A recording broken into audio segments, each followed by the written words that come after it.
a question, which is what's shaped and influenced your views on Bitcoin? And let's start with Kathy.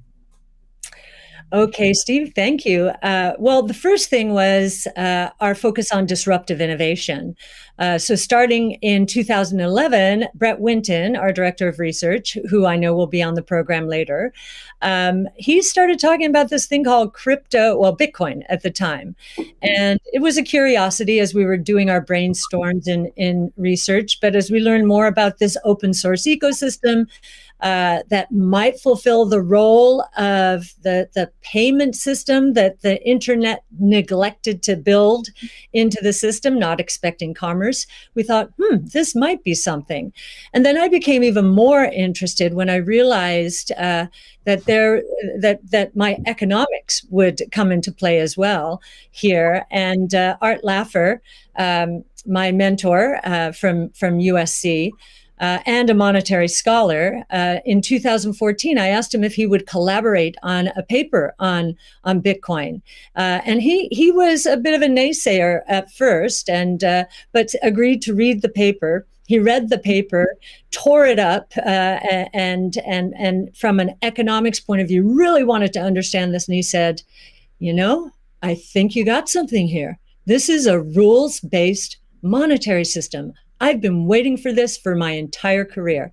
So the combination of disruptive innovation generally, economics on top of that, and the huge misunderstanding out there as to what this is, that was intriguing and launched our research effort. Thank you. Elon, what's influenced your views on Bitcoin? Well, I've thought about money for quite a while, obviously since the PayPal days. And then the companies that preceded that, X.com, which I created, and Confinity, which Peter Thiel, Max Levchin, Luke Howry, and others created. When we combined the companies and made PayPal. So I've been thinking about money for a long time. And really, I think it's best to think of money as an information system, primarily an information system for labor allocation. For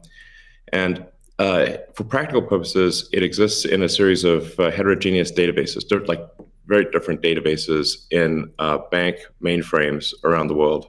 It moves quite slowly in reality. It may seem to move fast sometimes, and it does with PayPal, which is real time. But the vast majority of the systems out there are batch processing. So the actual reconciliation may take 1 to 5 business days, sometimes longer. And you have the ACH system, which is ancient and still in operation, which is allows transfers effectively like a check would be an ACH transfer, but it's not secure. And you've got the credit card systems, which are also not secure. It would be like handing your username and password to a stranger in a restaurant if you buy a meal.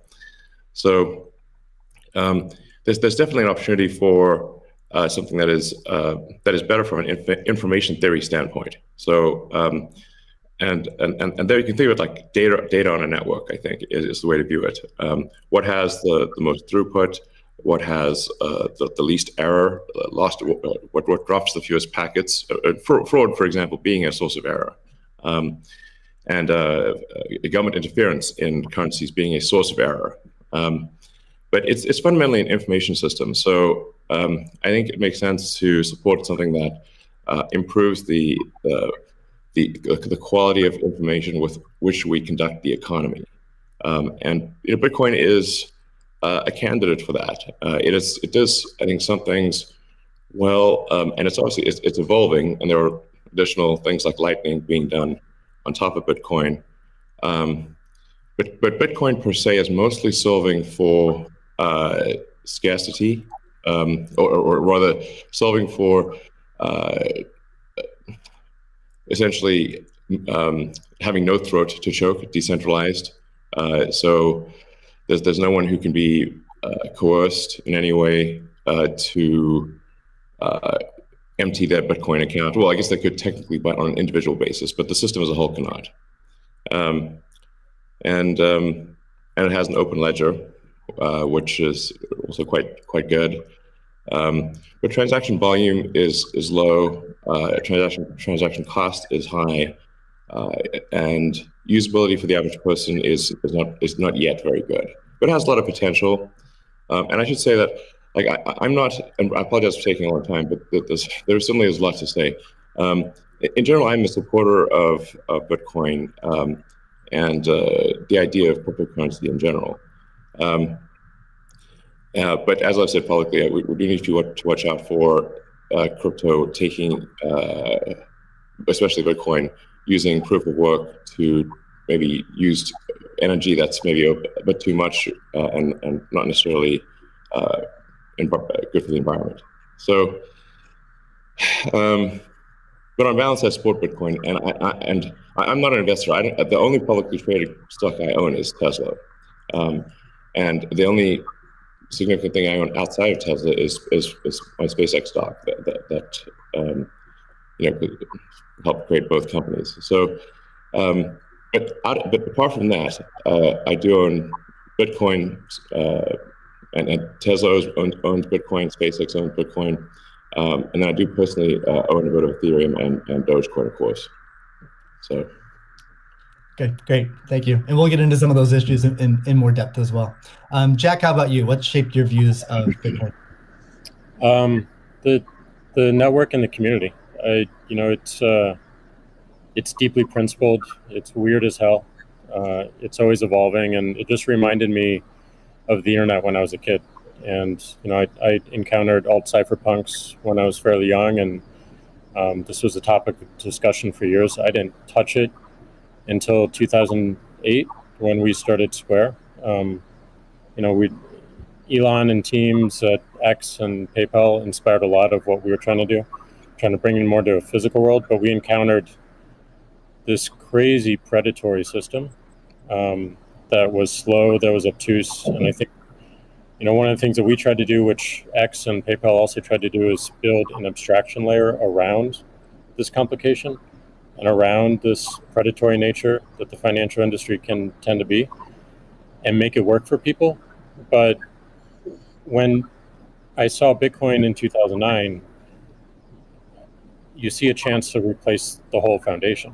And everything that Elon was talking about in terms of ACH and the credit card networks were built with very different agendas in a very different time frame. And it's crazy that they still exist, and they have scaled, but they just are not relevant to today, and they're certainly not relevant to the future, especially when you consider the entire world and countries like Nigeria or Ghana or India, and its interconnection with countries like the United States and Canada and all over Europe.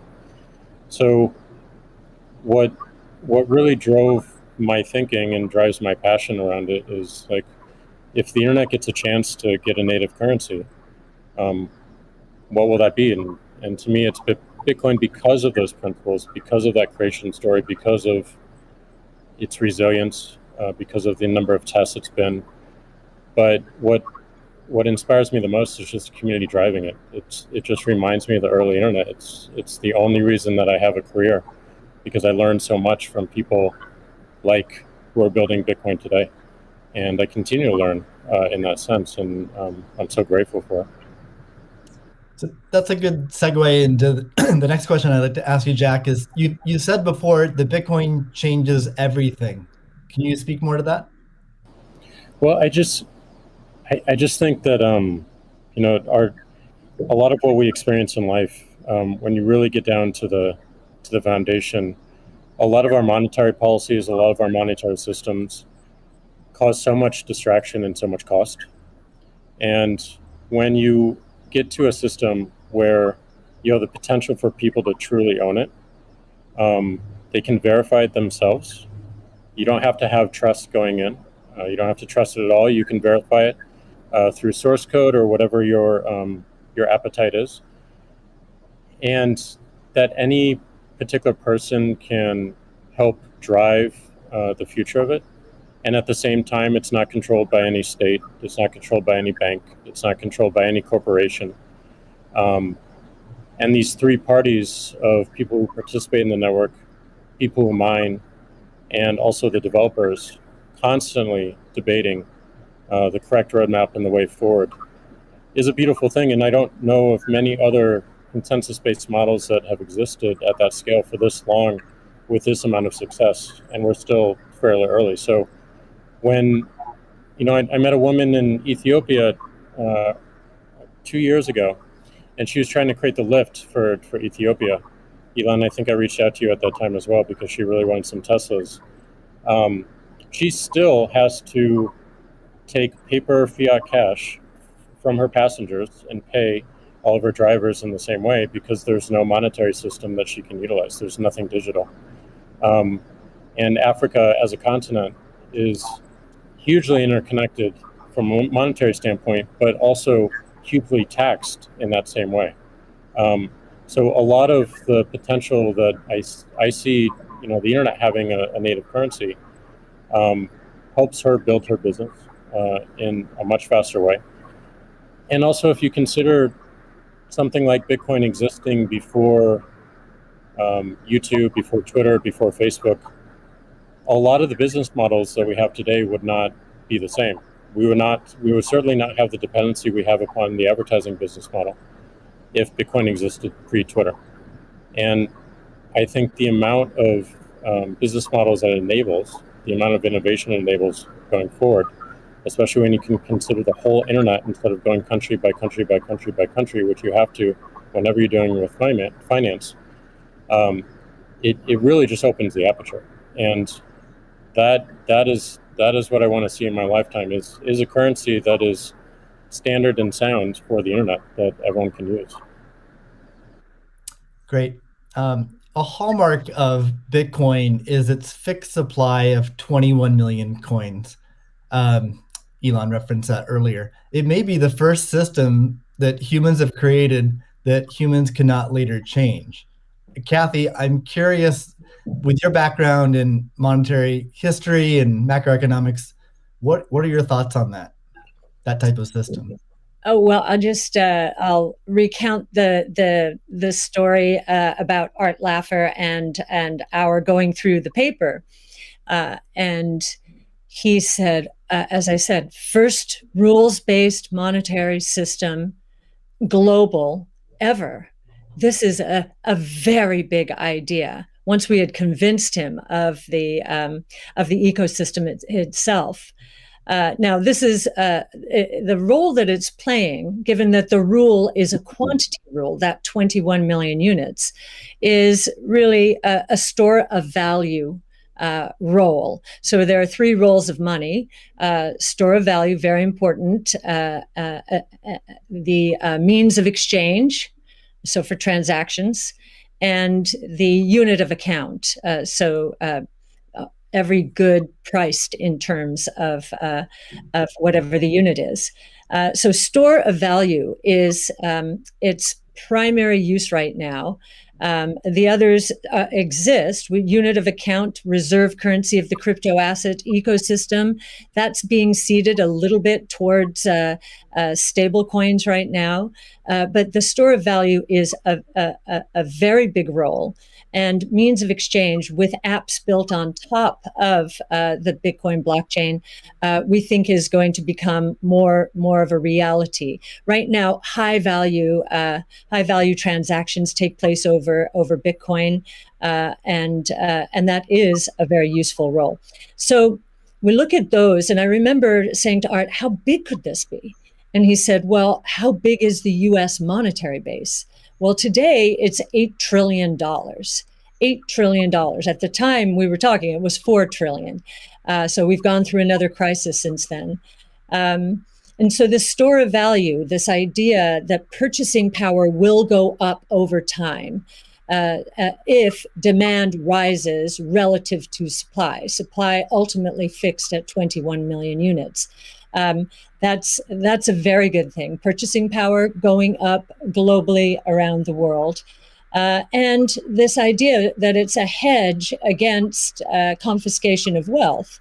And that can take place in a myriad of ways.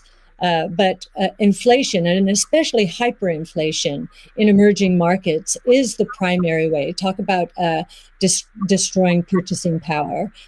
So that's a very big idea. And I'll also mention deflation. In some ways, it's a hedge against deflation. I know some people are confused that we at ARC think that we're in a deflationary environment here in the United States. If that is true, the odds of a hyperinflation in the rest of the world, especially in emerging markets, is also true. So, but this deflation, and we learned from 0809, there's counterparty risk associated with deflation. And I think Bitcoin would be a hedge against that eventuality as well. So it's a very big idea. Right. I suspect among us, there's not a lot of debate about Bitcoin's potential as a store of value. But Jack, you referenced earlier it being or becoming the native currency of the internet. Can you speak more to that, and also how it relates to maybe how institutions think about it? Yeah, I mean, like just simple example. If I happen to be in Ghana and my family is in Nigeria, currently I can take anywhere from and I need to send money back, anywhere from 10 to 30% off the top just to send that money back. Whereas if you just focus on the worldwide remittance problem, Bitcoin solves so many of those problems today instantly without having to go through any intermediaries or any slowness or complicated systems that a corporation or a state created. So I think having sound money that is separate from the state is the idea. Having it completely verifiable by everyone, including the state, including corporations, including individuals, including developers who want to build on top of it, is quite powerful, and that's what keeps it secure and strong. And I think that's we need more of that, which is why this one of the reasons why this conversation is so important is as entities come into the space, it's not just buying an asset and holding on to an asset and treating it as an investment.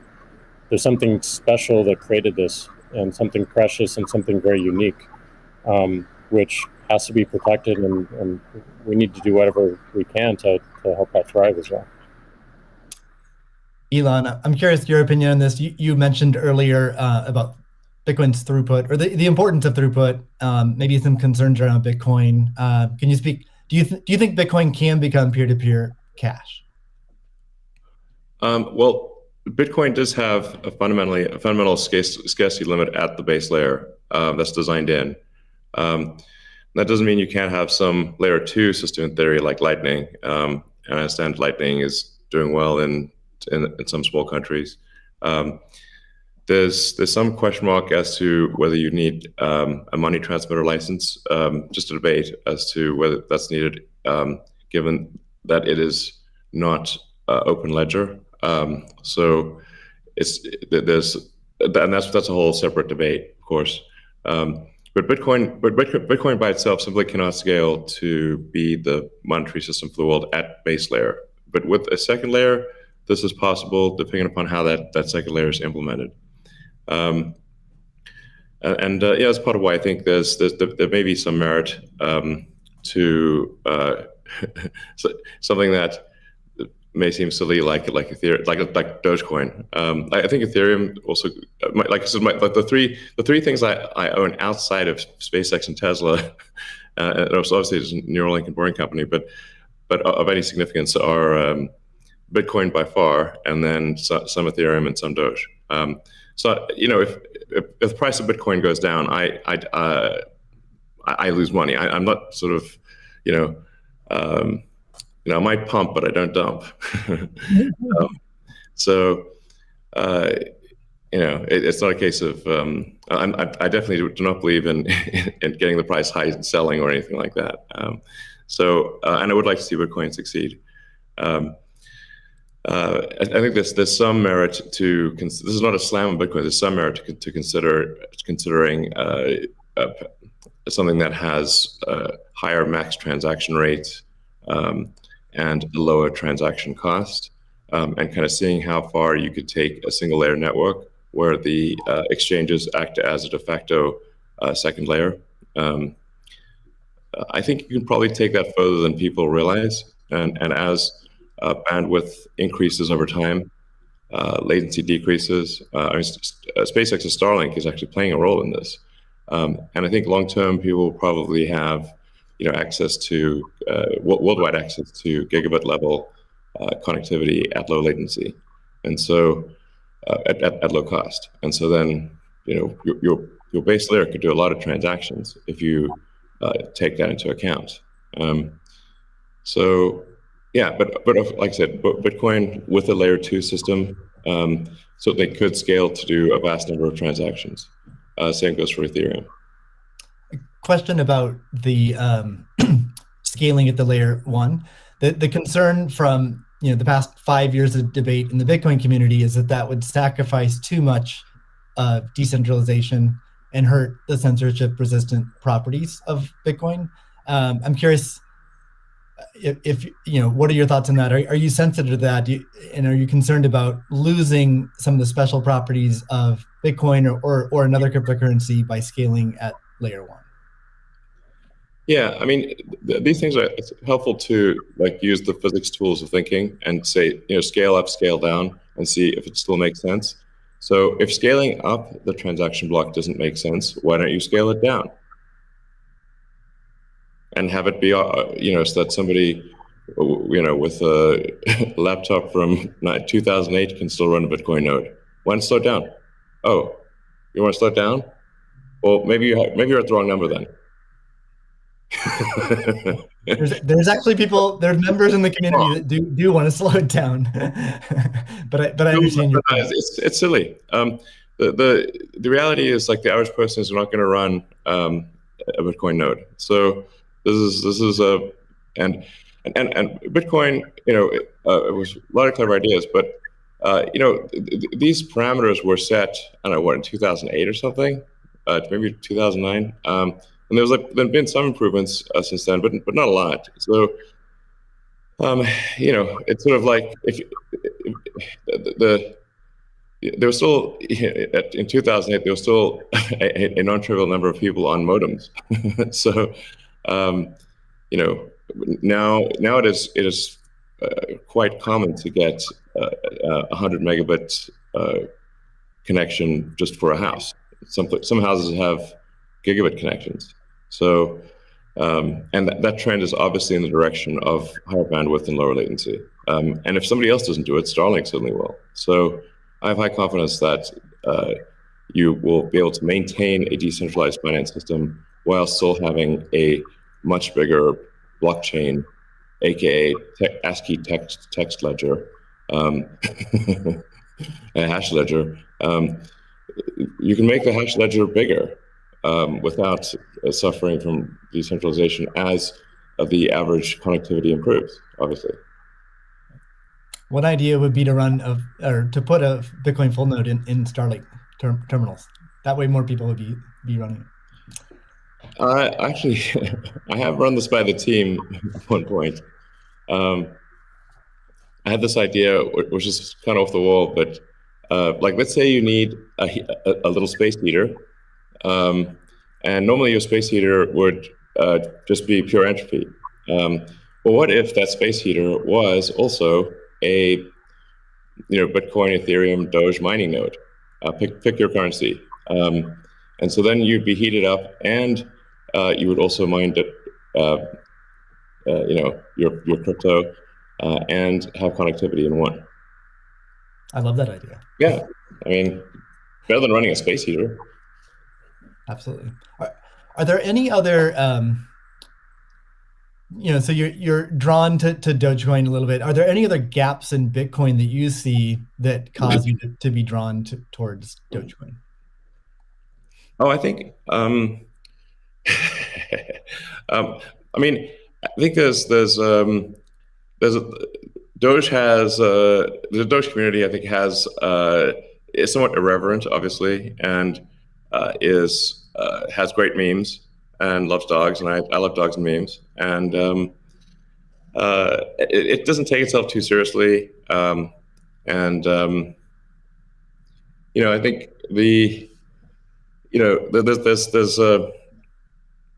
there's Occam's razor, which is the simplest answer is the most likely. It's a summary of Occam's razor. The simplest answer is the most likely one. Then there's a friend of mine came up with a variant on that the most ironic outcome is the most likely one. And then I have a variant on that, which is the most entertaining outcome is the most likely one. So if that is true, then the most ironic and entertaining outcome would be that the cryptocurrency that was started as a joke to make fun of cryptocurrencies ends up being the leading cryptocurrency. That would be the most ironic outcome. Jack, what are your thoughts on that? Is Bitcoin resilient enough to overcome that? I think it's resilient, but also I think like you find, I mean, that's what attracts me to Bitcoin in the first place is the irreverence. A lot of that just brings it forward, and you know, at first go it makes it a little bit inaccessible, but as people get into it, it makes it more accessible and more spreadable. And I absolutely think the resilience is there. I think it's important to have fun as well. And anyway, folks can express themselves. I think that goes back to the main idea of like, how do we create a native currency for the internet? Anything that goes towards that path, like that's whatever wackiness or fun we can have along the way. That's going to make it a lot more enjoyable, and it's going to make a lot more people want to use it. I'd also point out there's nothing stopping someone from creating a Bitcoin wallet that's like fun and has memes, has dogs. That's possible as well. Great. Let's move on. Right now at this point. Let's move on to the next topic, which is Bitcoin and energy. It's a really hot topic that lots of people are talking about. Let's start with Elon. You've been vocal on this. You've said that. I mean, you said many things about it. You've also said that Tesla will resume payments in Bitcoin payments if the renewable energy is approximately 50% and sort of looks like it's on a positive future trend. What do you think the state of things are with respect to that? Yeah, so I do think that there appears to be a positive trend in the energy usage of Bitcoin. Actually, part of this is due to the drop in Bitcoin price. I mean, what I observed, or what I thought I was seeing, there may be some disagreements on this, but from when Tesla announced that it had acquired Bitcoin and was doing Bitcoin transactions, there was a massive run-up in the Bitcoin price, and also a massive increase in the amount of energy used to mine Bitcoin. And I think I understand renewable energy quite a bit. I mean, Tesla does solar and interacts with a lot of wind generation through our mega pack, because basically need to store energy from wind and from solar. So we're pretty plugged into the renewable energy industry. And there's just no way that you could basically double or triple the amount of energy in such a short period of time with renewables. You could shovel coal that fast. And so I was like, look, this is too sketchy. Tesla's mission is accelerating the advent of sustainable energy. We can't be the company that does that and also not do appropriate diligence on the energy usage of Bitcoin. So all I did was I said, look, we're going to suspend Bitcoin transactions for now. We're not selling any Bitcoin, nor am I selling anything personally, or nor is SpaceX selling any Bitcoin. Again, I want to emphasize SpaceX, Tesla, and I own Bitcoin. I also own a little bit of Ethereum and Doge, but the companies just own Bitcoin, and the Bitcoin that I own is worth much more than the Ethereum or Doge. So clearly, if I'm if these actions negatively affect me financially, if I was purely financially motivated, then I would not express this reticence about Bitcoin energy usage. Now, it looks like Bitcoin is shifting a lot more towards renewables, and a bunch of the heavy-duty coal plants that were being used, unequivocally being used, this is not a question mark, have been shut down, especially in China. So I think it's probably, we want to do a little bit